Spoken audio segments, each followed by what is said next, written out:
Em psiquiatria e neurologia, a sigla EBM significa experiência à beira da morte. Muitos pacientes que foram declarados clinicamente mortos e que sem explicação retornaram à vida, dizem que há uma outra dimensão além do véu da morte. Nós exploraremos essa experiência conforme vamos avançando em nossa viagem pelo inexplicável, pelo enigmático, pelo bizarro.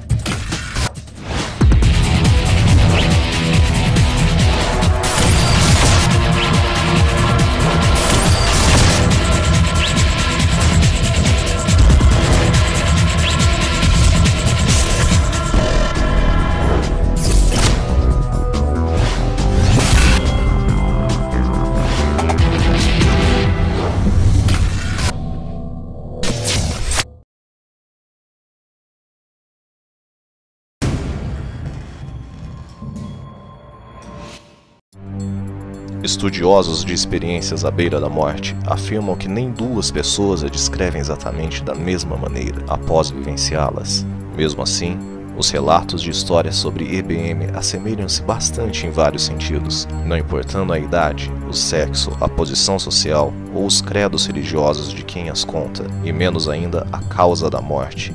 A ordem dos detalhes pode variar e eles nem precisam estar presentes em todas as experiências. Mas, na verdade, de todos eles emerge um padrão. O mais notável é que esse padrão consegue contradizer a ideia de que a morte seja amedrontadora, cheia de ameaças e final. Quem já esteve à beira desse precipício relata que a morte se resume a uma passagem agradável e pacífica para um reino indescritivelmente sublime. Ao que parece, o que existe no mundo do além parece apenas como uma pálida analogia neste outro. Morrer implica acordar para cores, formatos e sons que se tornam mesquinhos quando descritos por palavras comuns, pois pairam acima da percepção normal.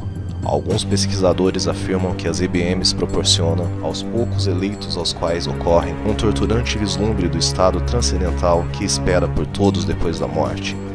Outros acreditam que elas são um mero exemplo do trabalho da indomável mente humana, fabricando uma explicação deslumbrante para a única realidade que nunca conheceremos.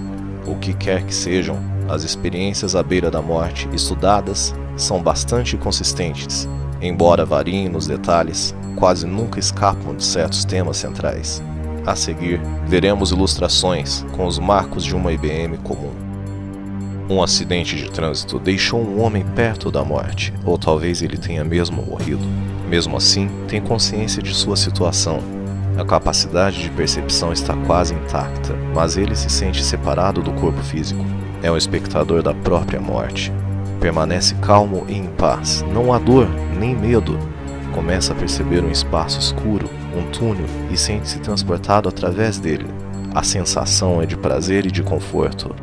No fim do túnel, a vítima vislumbra parentes e amigos que já morreram. Compreende que estão ali para ajudá-lo na transição da vida para a morte. Vê então uma luz que no início é fraca, mas logo se transforma em uma claridade de brilho fascinante.